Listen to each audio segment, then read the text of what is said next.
pemadam di seluruh dunia itu pasti terlambat, Mas. Pasti. Iya, karena kita prosesnya api dulu, baru kita datang. Iya kan. Kalau nggak mau terlambat ya kita janjian dulu, ya kan. Pak, tolong Pak 1 jam lagi di sini ada kebakaran Pak. Bapak segera meluncur. Oh ya udah saya datang. Punya cita-cita pengen jadi aktor. Tapi saya nggak punya uang, Mas. Tolong, Bang. Ya, Bang. Mas, tolong Mas. Tolong.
Kamera roll action. Selamat datang di Balikpapan Underground. Oke teman-teman semua, kali ini kita kedatangan seorang damkar ya yang di Balikpapan. Kali ini saya bersama Bang Junet ya Bang. Oke, langsung Bang. Perkenalkan profilnya Bang. Ya, saya Junet ya, biasa dipanggil nama tenarnya itu Bang Junet ya. Bang Junet, saya di Damkar Balikpapan di bawah naungan Badan Penanggulangan Bencana Daerah Kota Balikpapan sejak dari tahun 2001. Ya, jadi saya menyambi juga karena saya hobi suka bikin video, suka bikin film-film pendek. Konten, ya, video film-film pendek. Jadi saya bergabung dengan konten-konten kreator. Saya belajar, ya alhamdulillah sampai sekarang ini saya menyambi sebagai konten kreator juga ya untuk hiburan diri sendiri, teman-teman, keluarga dan juga buat semua masyarakat gitu. Oh ya Bang. Ya. Ini prosesnya menjadi damkar nih gimana Bang? Ya prosesnya ini sebenarnya beda. Kalau prosesnya dulu masnya dulu sama sekarang ini beda banget ya. Kalau dulu itu kita itu ada lowongan, kita daftar, kita isi semua persyaratannya, kita harus kuat fisik, kuat mental, yang lebih pentingnya lagi tuh kita itu harus punya jiwa kemanusiaan dan jiwa sosial yang tinggi gitu. Karena menurut saya percuma kerja di damkar itu kalau tidak punya jiwa kemanusiaan, jiwa sosial yang tinggi itu percuma gitu loh. Gitu, Bang. Iya. Jadi kita harus punya rasa seperti itu. Alhamdulillah saya lolos seleksi, lolos juga untuk diklatnya, ya alhamdulillah diterima tepat di tahun 2001 gitu. Kalau sekarang ini mungkin kalau memang ada penerimaan damkar lagi mungkin ya harus kebanyakan relawan yang masuk gitu, karena relawan-relawan damkar dan kebencanaan di seluruh kota Balikpapan ini cukup banyak sekali, itu tidak terhitung gitu. Jadi daripada ngambil orang luar, orang umum yang dari nol ya harus kita didik dari nol, ya kan. Nah itu mending kita ngambil relawan-relawan yang sudah pernah belajar ilmu-ilmu damkar, begitu Mas. Gitu. Oh gitu ya. Jadi ini bertugas di Balikpapan mana nih Bang? Saya kebetulan bertugas di Balikpapan Utara. Balikpapan Utara. Iya, Gunung Samarinda. Oh, iya. Karena Balikpapan Utara ada 2 ya di kantornya itu, poskonya itu di Gunung Samarinda kilometer 1 sama di kilometer 15 Karangjoang. Oh jadi pindah-pindah tuh gimana Bang? Ya tetap di Gunung Samarinda. Yang kilo 15 Karangjoang itu ada sendiri personelnya. Gitu. Berapa orang di Gunung sana? Ya kita satu regu itu 10 orang. 10 orang. Iya, satu regu 10 orang dibagi 2 shift. 2 shift. Iya, 3 shift. 3 shift. Iya. Shift pagi, shift malam, shift off. Itu. Oh, ada gitu ya. Iya. Baru ini Bang, yang saya tahu nih kan damkar ini kan banyak ya yang ditanganin ya. Ada ular, ada misalkan apa biawak lah apa. Ini Iya. apa sih yang dikerjakan sama damkar nih sebetulnya sehari-hari ini? Iya, karena mungkin kebanyakan ya damkar itu tugas pokoknya memang kebakaran, memadamkan api ya. Tapi sebenarnya itu damkar itu tugasnya banyak, karena selain pemadam kebakaran juga penyelamatan jiwa dan harta benda gitu. Jadi kalau seumpama ada orang yang mungkin terjebak di dalam rumah atau di dalam apa yang nggak bisa keluar, harus damkar yang turun karena damkar peralatannya kan mumpuni gitu. Dan juga mungkin kalau mungkin ada pernah yang sering tuh cincin di jari nggak bisa Iya, iya. lepas, itu damkar itu. Terus selain itu ada gangguan binatang buas seperti ular, Biawak. seperti biawak, sarang tawon itu yang sangat berbahaya itu, yang bisa kadang-kadang pernah merenggut nyawa juga itu. Nah, itu ya bisa kita basmi semua sama damkar, dan itu pelayanannya 24 jam gratis itu. Cukup dibayar dengan doa aja itu. Nah, kembali lagi kalau suka dukanya Bang. Ya suka dukanya banyak Mas, lebih banyak dukanya sih sebenarnya daripada sukanya. Tapi ya karena memang ini resiko pekerjaan ya. Cuma kita juga berharap bisa kerjasama juga sama masyarakat. Masyarakat tuh bisa memahami gitu loh, bisa memahami pekerjaan kita gitu loh ya. Seperti contoh kebakaran yang sering kita dikatakan terlambat Iya, iya. gitu ya kan. Makanya kalau menurut saya tuh pemadam di seluruh dunia itu pasti terlambat Mas. Pasti. Iya, karena kita prosesnya api dulu, baru kita datang. Iya kan. Kalau nggak mau terlambat ya kita janjian dulu. Nah, pakai kantong Doraemon aja.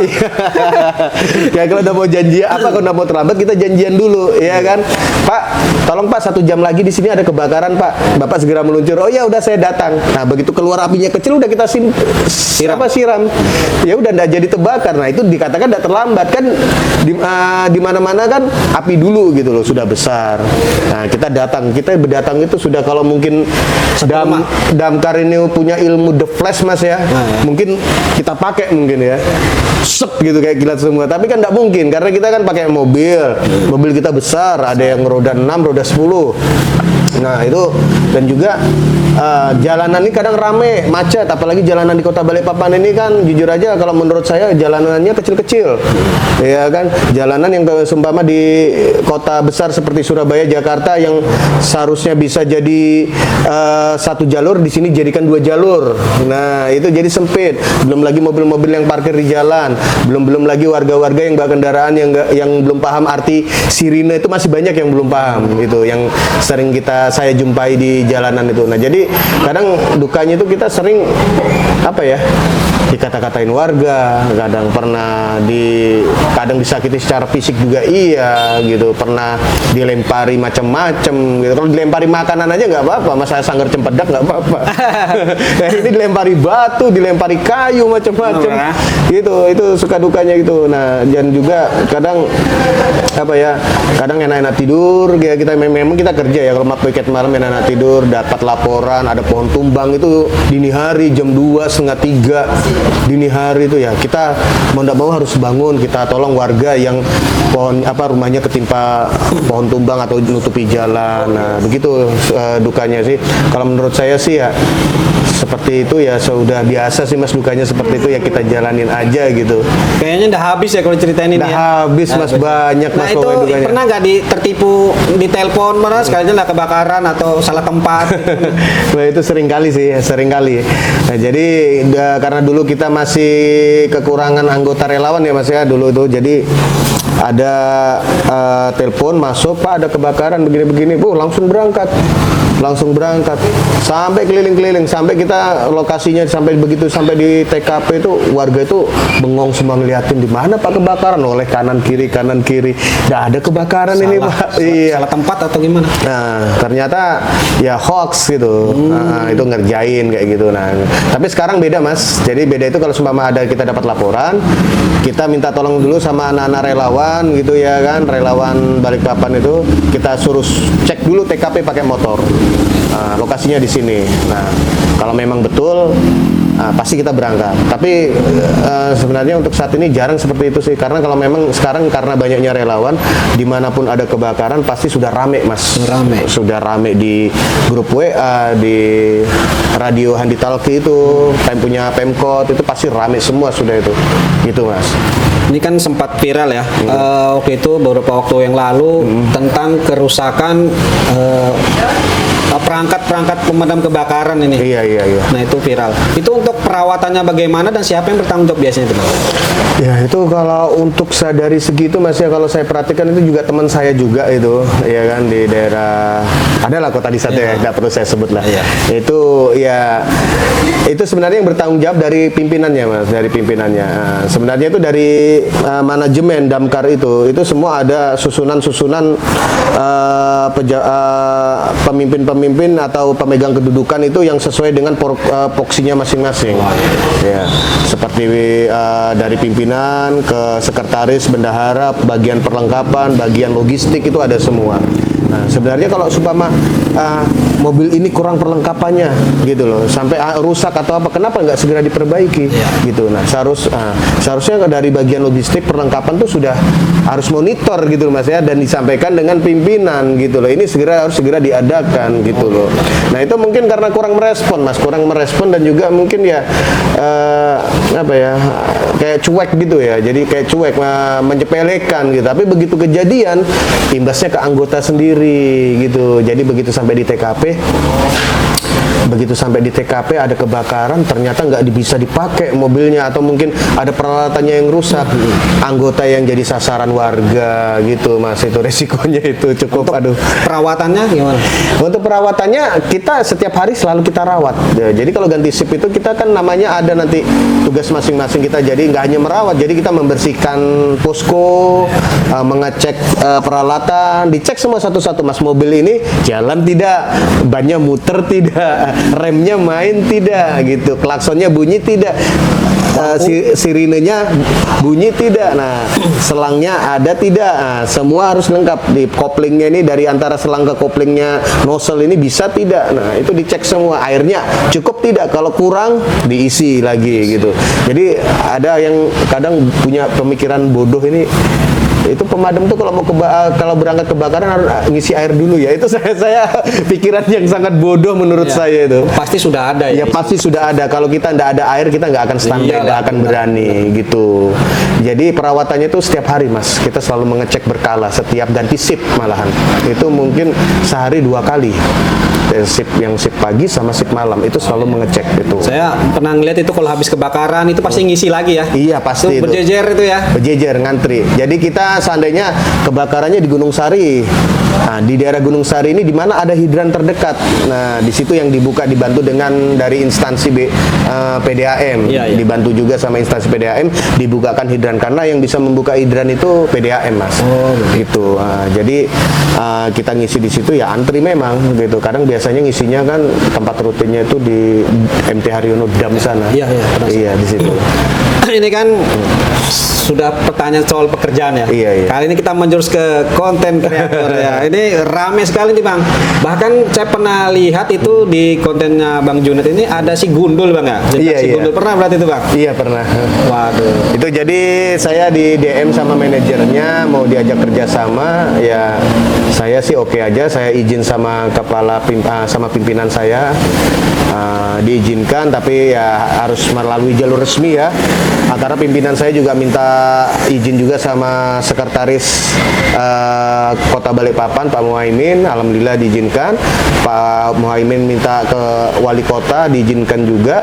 Jadi buat surat resmi permohonan untuk syuting di kantor damkar, jadi alhamdulillah diizinkan. Ya jadi kita waktu itu syuting seharian itu mas. Itu sebab pas begitu satu hari aja berarti ya? Iya 1 hari aja, tapi pas begitu syuting itu ada kebakaran beneran. Oh iya saya lihat itu. Iya kan? Kebetulan ya. Ada kebakaran beneran ya, untungnya itu dapat diatasi sudah gitu loh ya. Kalau enggak mungkin bisa syuting selanjutnya itu, cerita selanjutnya itu terkendala ya. Tadi ya begitu, jadi saya ngajak teman-teman saya yang punya skill, punya potensi, saya ajak kerjasama untuk ya tampil di depan kamera gitu loh ya kan. Jadi seperti seperti kita bekerja seperti biasa gitu aja sama si Gundul. Gundul jadi orang baru begitu. Ya begitulah. Nah, Tapi nyaman aja Bang ya. iya nyaman juga ya. Jadi ya alhamdulillah bisa membawa saya bersyukur sekali bisa membawa nama baik Damkar Kota Balikpapan gitu Mas. Ini selama pernah jadi damkar ini pernah kejadian aneh nggak Bang? Misalkan ngelihat, oh tadi saya ngeliat orangnya di dalam, sekarang orang kok di luar nih. Nah, itu Bang, kejadian aneh nih, pernah nggak? Kalau kejadian aneh sih ya pernah sih Mas, tapi lama sudah itu. Itu waktu kebakaran hutan itu ya di daerah kilometer Kiswanto? 18 itu enggak salah itu kilometer 18 itu pernah kejadian itu ada sesuatu yang apa ya kayak nggak masuk di akal gitu ya. Iya. Nah, jadi saya narik selang itu di tengah hutan itu kebakaran hutan itu waktu itu kebetulan musim kemarau itu ya. Iya. Kemarau itu biar malam hari itu cuacanya hawanya itu panas sekali gitu. Narik selang minta tolong sama teman, begitu narik selang itu ya, begitu narik selang ada teman di depan, saya dia kebetulan narik bagian tengah, teman saya yang paling ujung itu saya minta tolong coba tarik sudah, aku bantu tarik sini takutnya ada yang nyangkut di sini gitu Mas.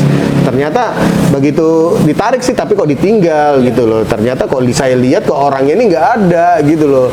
Sekalinya teman saya yang saya maksud itu orangnya ada di mobil gitu Mas. Iya, jujur aja waktu itu saya masih belum berani cerita gitu loh. Itu semenjak ada sekitar ada seminggu kemudian baru saya berani cerita sama teman. Kenapa Bang? Iya gitu. Saya masih selama seminggu ini berpikir gitu loh, kok aneh gitu loh, apa bener yang saya lihat. Terus saya tegur teman di depan tuh pakai seragam seperti saya gitu loh. Mukanya nggak kelihatan Bang? Enggak, dia ngadep sana karena sambil oposisi narik selang kan, mau maju begitu, minta tolong tarik, kok stop nariknya. Dia sudah menghilang di balik semak-semak gini kan. Saya datangin loh kok nggak ada gitu. Saya kontak di radio, kebetulan namanya itu si Asrul ya, si Asrul itu saya bilang panggilannya Aseng, monitor, ada Aseng nggak? Aseng di mana?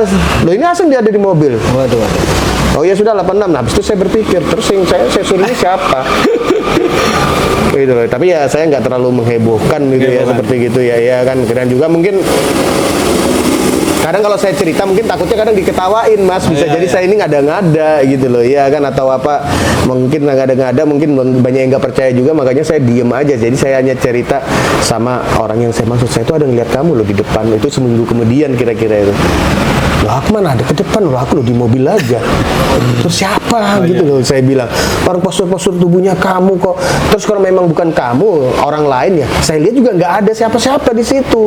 Ikut tarik selang loh di bagian depan, saya di tengah. Terus siapa? Ngapain saya ngada-ngada gitu-gitu? Nah, sudahlah nggak usah dibahas. Iya. Katanya seperti itu. Kalau waktu memadamkan api itu pernah nggak ada yang terbakar manusia itu Bang? Di situ? Waduh udah sering Mas. Jadi ngelihat kondisinya sudah terbakar habis atau masih ada apinya itu Bang? Sudah tidak berbentuk lagi. Iya, itu sering kali saya seperti itu. Kadang kalau memadamkan api itu bangunannya sudah habis, dapat informasi ini ada korban yang belum keluar terjebak. Nah, jadi dipastikan kita tanya dulu dari pihak keluarga posisinya di sebelah mana di dalam ruangan ini. Ya udah itu jadi kita cari dulu Pak, kita kais puing-puingnya, kita kayak pemulung Mas. Jadi kita kita pelan-pelan, nggak bisa karena kita harus cepat-cepat kuat-kuat pakai tenaga itu nggak bisa, harus pelan gitu. Takutnya kan kalau pas kuat-kuat terkena jasadnya ya kan. Nah, kadang sudah nggak terbentuk, kadang masih terbentuk juga, tapi sebagian kadang sudah juga nggak lengkap sudah tubuhnya. Ini yang terakhir nih yang kebetulan bulan setelah sebelum mau Lebaran tahun tadi nih, itu malah anak kecil itu sudah ya sudah nggak berbentuk jasad lagi, sudah hanya tinggal organ-organ dalamnya saja sudah. Wah ngeri juga Bang. Iya. Ini kembali lagi Bang ke muncullah ide menjadi konten kreator nih sejak kapan? Ya kebetulan nih sebelum ada konten kreator ini Mas Yasa ini memang dari dulu ini suka apa ya punya cita-cita pengen jadi aktor. Wah deh. Iya, pengen punya cita-cita pengen jadi pengen jadi aktor seperti saya tahun-tahun 90-an tuh saya suka itu di laga, sinetron-sinetron laga seperti Deru Debu ya kan, seperti Willy Dosen, Barry Prima. Jadi saya termotivasi bikin-bikin seperti itu gitu loh ya kan. Kebetulan masih ada HP kentang dulu waktu itu, pakai HP Samsung kan. Iya, bikin-bikin ya kan, ngedit-ngedit gitu. Ngedit seadanya lah pakai KineMaster. Banyak juga Bang bintang-bintangnya saya lihat itu kayak TikTok terkemuka di Balikpapan tuh si Ngerik si iya, itu banyak juga ya Bang. Kebetulan situ kan. Jadi terus saya kenalan sama konten kreator yang pertama kali di Balikpapan tuh yang cukup tenar tuh si Ngerik. Iya, kebetulan dia suka laga juga. Ayolah diajak bikin gitu. Diajak bikin, wah pecah videonya gitu. Iya, banyak orang suka bikin. Akhirnya saya misah. Saya mau bikin dengan maksudnya brand nama saya sendiri gitu. Sebenarnya kan diajak gabung ke dalam timnya Ngeri, tapi saya nolak. Saya mau bikin brand nama saya sendiri karena saya pengen punya ciri khas sendiri ya. Jadi begitulah, seperti itu saya lanjut ya. Kadang dulu saya temanya itu suka bikin laga Mas. Jadi laga komedi. Jadi apapun cerita konten itu ada komedi ada laganya gitu. Ada komedi ada laganya. Tapi berhubung mungkin teman-teman ini nggak bisa terus ya.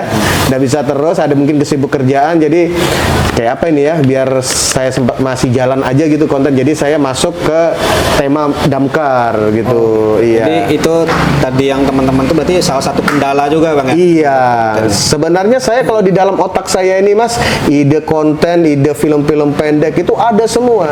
Cuma yang nggak ada ini pemainnya, baru untuk lokasinya, sponsornya itu yang nggak ada gitu loh. Kalau ide-ide itu banyak di sini Mas, di pikiran saya ini banyak gitu loh. Mungkin bisa ditanya sama Stito itu. Kadang susah, kadang nyari pemain. Ayo bikin, aku kerja Bang. Ayo sana, ayo bantu, aku cari tempat. Aku perlu tempat lokasi syuting seperti rumah kayak gini. Aduh, di mana Bang ya? Di mana ya gitu ya kan. Gitu. Bahkan saya juga karena konten-konten saya itu pernah juga saya diajak kerjasama sama Telkomsel Mas. Jadi saya disuruh buat film pendek 7 seri, film pendek laga tentang budaya Kalimantan Timur. Saya kemas dalam laga dan komedi. Itu tayang di streaming TV Maxstream itu. Dari Telkomsel juga. Iya, itu selama 7 episode itu, sebanyak 7 episode. Itu tahun 2021 itu. Oh iya. Ini tadi bicara film pendek, nanti ini Balikpapan Underground ada rencana mau buat film pendek loh Bang. Ya, nanti siapa tahu mau ikut kan Bang? Itu Bang, direktor. Bisa sih kalau diajak kerjasama bisa sih. Kita ke depannya sih Bang gitu. Iya, bisa diajak kerjasama sih, tapi ya saya kalau boleh milih peran ya kalau bisa saya antagonis peran ya. Oh, antagonis itu. Iya. Karena waktu dulu saya bikin film sama Telkomsel itu saya jadi antagonis dan ditolak. Bang Junet harus protagonisnya karena Bang Junet peran utamanya. Saya bilang posisi postur saya seperti ini tidak cocok Pak jadi protagonis, saya bilang kan. Jadi saya cocoknya antagonis, tapi ya nggak bisa, ya sudah saya nurut aja ya, hitung-hitung buat Mas untuk portofolio saya ya, dan pengalaman saya, ya udah saya gas aja gitu. Kalau kedepannya selain konten kreator apa Mas? Ya kedepannya sih saya punya masih cita-cita yang belum sempat terlaksana ini. Saya mau bikin film pendek lagi. Itu tuh tadi. Iya, kebetulan saya bikin film pendek itu mungkin orang bosen dengan laga atau apa. Saya bikin yang horor, ada yang religinya gitu. Nah, gitu. Saya pengen buat film-film yang seperti itu lagi karena sampai sekarang ini masih belum bisa terlaksana ya karena mungkin nggak karena pemain-pemainnya gitu. Aktor lagi yang disukai siapa Bang? Itu Bang. Kenapa? Aktor lagi yang disukai nih. Saya ngefans sekali sama Iko Uwais. Oh, yang Indonesia nih ya. Iya. Kalau dari luar negaranya? Kalau dari luar negara saya suka sama Donnie Yen. Oh ya, yang Ip Man, Donnie Yen gitu. Jadi kebetulan saya juga banyak punya teman-teman sebagai stuntman fighting di luar-luar daerah seperti di Jogja, di Jakarta itu. Jadi mereka itu yang sering jadi stuntman di film-film layar lebar ya. Nah, itu berteman semua sama saya. Jadi orang-orang seperti itu yang saya temenin dulu, mana tahu bisa ngajak saya. Pernah sih ada yang ngajakin saya gitu loh, cuma ya sayangnya nggak ditanggung tiket PP-nya. Kalau bisa ke sana mungkin diajakin, mungkin honornya saya nggak mikir honor lah mas, yang penting bisa ikut terlibat lah ya. Cuma saya waktu itu ya pas memang tiket PP-nya waktu itu masih terkendala di situ dananya gitu, nggak ditanggung gitu. Seperti pernah ada seperti kayak sinetron-sinetron laga di video itu seperti pertaruhan dua itu semua yang main stuntman-nya itu ada yang saya kenal di situ gitu. Nah, saya mungkin ya terkendala ya mungkin Situ ya? biaya aja Biaya aja, gitu. Bang sambil diminum bang, ini Iya, kita iya. nih kopi kebetulan disponsori A4 ya, KP A4 ya. KP A4 ya, di sebelah terima ini kasih, bang. di sebelah tadi ya. Itu dia ada rotovnya bang. Oh, ada Di rotovnya atasnya ya. itu bang, bagus betul. Iya. Itu- Baik, mari kita minum dulu. Iya kita minum dulu bang, kopi bang ya. Nah kembali lagi bang, Iya. tadi saya dengar yang masalah kendala nih. Mudahan pemerintah ini mensupport ya konten-konten kreator muda Balikpapan. Yang banyak nih yang diundang kemarin bang, konten kreator Iya. di Balikpapan Underground ini bang. Rata-rata memang kita suka dengan konten kreator, cuma wadahnya kadang mereka ada yang kurang. Betul sekali. Jadi kalau menurut saya gini mas, jadi untuk pemerintah ini masih belum memberikan wadah untuk kita gitu loh. Jadi kalau bisa itu konten kreator di Balikpapan ini kan kebetulan kalau kata teman-teman konten kreator ini saya yang paling dituakan. Oh, iya. Di situ ya kan. Nah, itu kata Singrit saya yang paling dituakan. Nah, kalau menurut saya sih kita ini sudah kompak ya, sudah kalau bisa dicarikan wadah. Nah, ditempatkan wadah gitu loh. Iya kan, kebetulan kan apalagi itu kita itu juga ada ketua KNPI itu Iya. kenal sama kita semua Andre, teman-teman ya, Pak Bang Andre itu. Nah, coba maksud saya dicarikan tempat, disediakan wadah gitu ya kan, atau segala keperluannya ya kan untuk membuat konten ini semakin lebih berkualitas lagi gitu loh ya, apalagi yang bisa mempengaruhi pembangunan di Kota Balikpapan gitu mas gitu, atau sektor-sektor pendidikan atau kebudayaan bisa dikembangkan melalui konten kreator gitu. Mungkin ya kita butuh support, butuh itu juga wadah dari pemerintah Kota Balikpapan. Dan kalau untuk damkar, mohon maaf mas, saya juga minta ini untuk damkar ini kalau bisa untuk pemerintah Kota Balikpapan kita masih kurang diperhatikan dari anunya nih mas. Apa itu bang? Apa nih? Ini jaminan kesehatannya. Oh gitu bang. Kita selama ini kan ada BPJS ada, cuma kita BPJS ini beda. Oh beda ya? Iya, kita ini BPJS kesehatan. Ada juga BPJS teman-teman damkar ini ketenaga kerjaan. Cuma kalau bisa itu kita itu dibikinkan untuk asuransi kesehatan khusus untuk damkar. Iya bang. Di semua damkar itu di Balikpapan. Jadi kalau terjadi sewaktu-waktu kecelakaan kerja, ya kan, kecelakaan kerja ini dalam situasi kita mau nolong rumah orang, mas. Nah itu, kalau bisa itu dinomorsatukan asuransi kita ke jaminan keselamatan dan kesehatan kita. Syukur-syukur kita masuk rumah sakit ditaruh kelas 1 ke kelas VIP. Karena apa ya, ibaratnya saya bukannya merasa atau gimana ya, karena kita dianggap orang kita ini pahlawan gitu loh ya kan, pahlawan kemanusiaan ya. Kalau bisa, nah kalau memang kita ini pahlawan kemanusiaan, kalau bisa kita dipikirkan juga keselamatan kita dan kesehatan kita, jaminan kesehatan kita. Seandainya kita terjadi kecelakaan kerja atau anggotanya ini sakit, kalau sakit atau 1-2 orang kan personilnya berkurang mas, nggak turun gitu ya kan, nggak turun kerja karena sakit. Nah kalau bisa ini disupport dengan fasilitas kesehatan yang mumpuni mas itu. Kalau saya kepenginnya dari pemerintah itu bisa memperhatikan ke situ. Ya gitu. mungkin ini pemerintah Kota Balikpapan bisa mendengarkan ini ya. Ini aja bang, makin aja bang, Oh, iya, bang. bisa. Santai aja bang. Kita ini memang kayak gitu bang. Nah, terus kalau untuk sarannya buat konten kreator Balikpapan yang baru nih bang, apa bang sarannya bang? Sarana ya. Untuk baru-baru, abang kan sudah lama tuh, tahun 2001 ya, apa itu kerja? Saya itu aktif di konten di kreator itu, suka bikin konten itu dari tahun 2019. 2019. Oh, Iya. COVID ya? Sebelum COVID. Iya, itu waktu saya masih sama Ngeri dulu itu. Sama si Ngeri dulu itu. Jadi habis itu lanjut ya, kadang kalau ada waktu ya bikin, nggak ada ya kalau nggak ada waktu ya bikin, kadang juga di saat piket kalau memang lagi kosong nggak ada tugas, nggak ada emergensi, kita bikin gitu. Kebetulan ada teman yang support gitu, dan kebetulan juga disupport juga sama pimpinan gitu, sangat didukung sekali sama pimpinan gitu ya. Makanya alhamdulillah kadang saya bikin ya untuk hibur teman-teman juga, saya share di grup, pada ketawa semua. Alhamdulillah saya senang Mas kalau saya ada ngirim sebuah konten saya itu di grup atau di grup damkar gitu, ada teman-teman ketawa, itu berarti saya sedikit bersyukur saya berhasil menghibur teman gitu. Iya gitu. Kontennya ada yang belum buat Bang, itu konten ular Bang, belum buat Bang. Kan itu ada pemadam kebakaran kan kadang ular juga, belum buat tuh Bang kayaknya. Pernah saya buat itu, ada di konten lama. Kalau mau scroll ada itu. Ada Bang. Iya, kalau mau scroll. Jadi lagi ribut sama teman ya kan, saya bilang api aja saya lawan, apalagi kamu gitu ya kan. Tahu-tahu ada yang naruh ular di samping, ketakutan saya. Jadi tidak sesuai dengan kata-kata saya gitu. Jadi dibuat seperti banyolan-banyolan seperti itu Mas gitu. Jadi ada ular kita tangkap. Setelah itu atau ada biawak itu mungkin kita lepas ke habitatnya ya. Kalau ular kita serahkan ke penangkaran, bukan, kantor BKSDA Balikpapan ya. Jadi itu yang suka apa itu, yang dia tempat-tempat untuk menyimpan hewan-hewan liar seperti monkey, seperti anjing liar gitu. Nah itu disimpan di situ. Nah kalau memang dia ini bisa dikembalikan ke habitatnya gitu. Oh, gitu. Itu ular dapat berapa pernah dalam 1 bulan tuh Bang?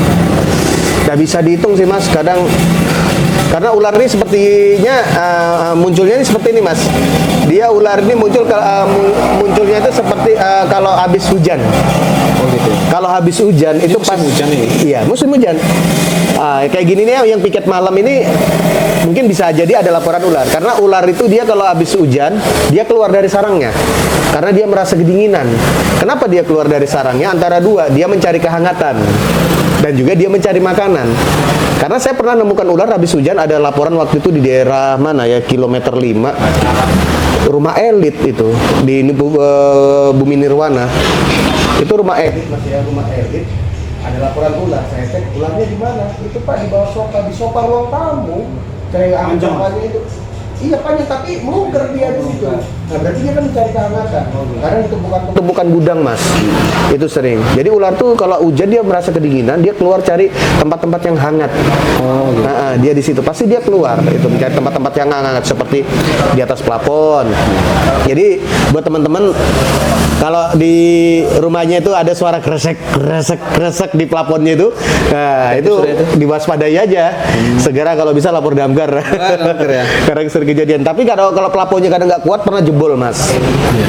Jebol itu mungkin sampai meleok gini, tahu-tahu jebol. Kadang kelihatan ekornya. Itu ada tekniknya sendiri ya untuk ular tuh ya? Iya, itu ada. Yang jelas nomor 1 dulu saya takut ular Mas. Saya takut sama reptil seperti biawak atau apa. Bukan takut sih, jijik. Tapi setelah saya dibantu temen lama-lama saya berani, saya tahu cara menangkapnya. Dan juga kita ada peralatan khusus untuk menangkap ular itu saat sama biawak ya. Itu ada tongkatnya, itu tongkat penjepit ular. Iya ya, saya punya juga Bang. Nah itu 2 meter gitu. Ya itu pasti Masnya beli online gitu online. Nah karena ada dijual online itu. Jadi sebenarnya kalau memang teman-teman ini atau para warga Kota Balikpapan ini kalau sumpama nggak mau ngerepotin damkar ya, sebenarnya punya inisiatif sendiri ya kan, bisa mesen tongkat ular itu di online, ada jual online, ada itu dan mungkin ya harus modalnya ya harus punya keberanian juga sih ya gitu. Kalau biawak kayak Bang? Sama kurang lebih. Ada alatnya Bang? Iya, biawak itu ya sama gede juga, itu, alatnya itu juga. Wah, iya, buntutnya aja kadang ada 2, kita pakai jerat. Oh iya. Karena biawak yang ditakutkan ini sabetan ekornya Mas. Oh gitu ya. Itu yang sangat berbahaya itu sakit, itu kayak dicambuk rasanya itu. Nah itu, jadi kadang warga ini kadang kalau sumpama, waduh saya tidak mau ngerepotin damkar atau apa, saya belajar dulu lah. Sebenarnya kita sering adakan latihan kok. Kita ngadakan pelatihan tiap hari. Enggak, kan tergantung dari undangan. Oh gitu. Jadi kalau sumpama dari pihak RT mana, daerah mana mengajukan pelatihan, cara-cara menangkap ular, memadamkan api secara manual, ya kan. Sumpama api itu masih kecil di rumah, kompor meledak atau apa, ada kebocoran gas, ada api. Nah, itu seperti apa penanganannya secara manual sebelum damkar datang gitu. Itu ada penanganannya semua Mas, pakai alat karung basah, kain basah. Itu makanya sebenarnya banyak yang menyepelekan ilmu ini Mas. Gitu ya. Iya, makanya karena apa? Kita sepi job.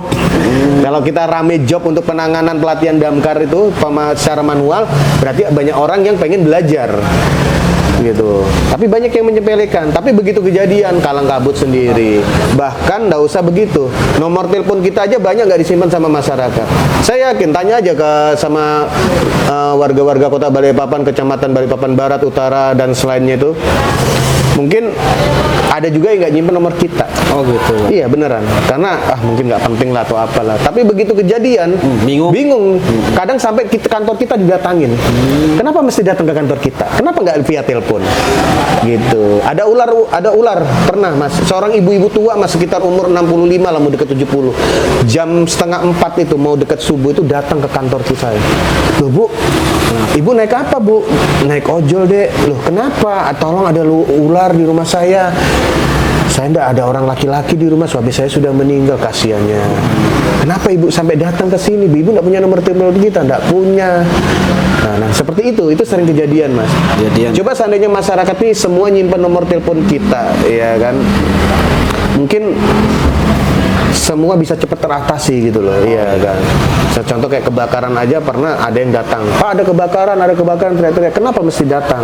Kenapa nggak telepon gitu? Kan sekarang zaman udah canggih Mas. Iya betul. Iya kan. Bang mungkin ini satu session kayaknya kurang panjang ini Bang nih kalau kita bercerita ini. Iya. Banyak sekali nih, apalagi suka dukanya ya Bang ya. Kayak sebagai damkar. Nanti teman-teman yang suka nonton konten nanti bisa mau gabung gimana Bang kalau mau gabung Bang?